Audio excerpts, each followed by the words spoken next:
Hello! And mga kaibigan, syempre nandito pa rin tayo sa caravan ni LTO. Syempre Cabuyao District Office sa Biñan, Laguna. Ito, namimigay dito ng plaka. So para sa kalinawan po ng lahat, ito pong Cabuyao District Office atong Biñan City na to mga kaibigan. Nagbibigay po ng green plate tsaka yellow plate. So ano po yung covered ng green plate at yellow plate? Kasi po kapag green, ito po yung binibigay natin sa mga taga Region 4A. Okay? So, ang Region 4A, syempre, malawak po yan, mga kaibigan natin. Pero, syempre, big shoutout muna kay Vice Governor Karait dahil sa pagpapahiram niya ng sasakyan. Okay?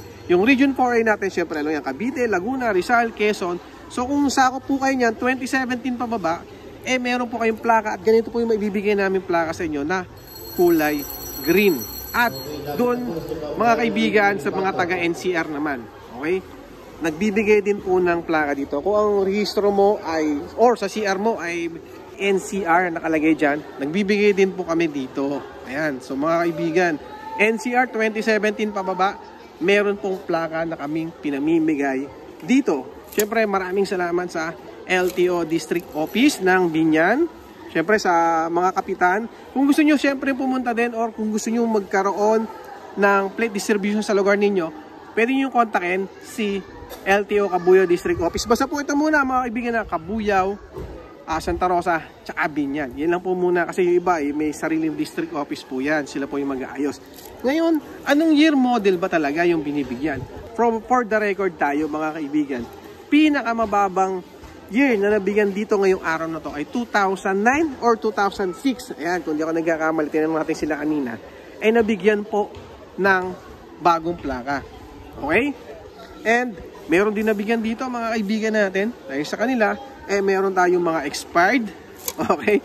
Walang deed of sale. Nabigyan din po ng mga plaka dito. Kasi nga, ang purpose talaga ni LTO o ng livreng plaka yan, mabigyan yung mga plaka sa ating lahat. Kasi nga po, atin naman yan, plaka ninyo naman yan, kayo na nagbayad yan. At syempre, kailangan may bigay sa inyo yung mga ganitong klase plaka. So, balikan natin yung 2013 pababa.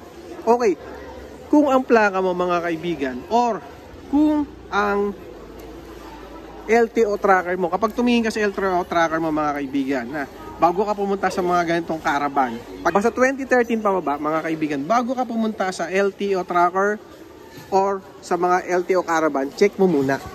Okay?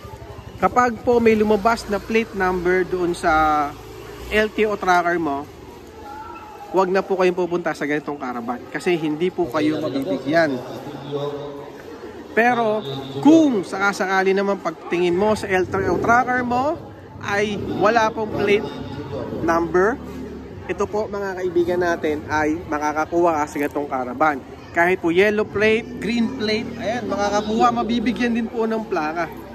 Ganito po ibibigay sa inyo region NCR, tsaka ito po yung ating Calabarzon, Region 4A. So sa mga nagtatanong, 2013, yellow plate, green plate, nabibigyan po yan. So lagi natin sinasabi yan, nabibigyan po yung mga ganang klaseng plaka. Yung mga 2018, pataas naman. So maraming nagtatanong pa rin hanggang ngayon, 2018 pataas. Paano, kailan sila makakakuha? Kasi mga kaibigan, base po dito sa atin, sa LTO, ito po ay nasa regional or nasa mga dealer na ninyo. Kaya dapat puntahan ninyo yung dealer ninyo or puntahan ninyo yung regional office. Check nyo muna sa tracker, baka mamaya for deliver na or kung ano man, para po makuha nyo ang inyong plaka. Pero sa paglilinaw po ay, sabi nga po, hindi po manghuhuli si LTO. Okay? Sa mga hindi po makakapagpapalit ng bagong plaka. And then sa mga pupunta dito at kukuha ng plaka, lahat po dito ay merong certificate na binibigay. Okay, so ganun yung certificate natin.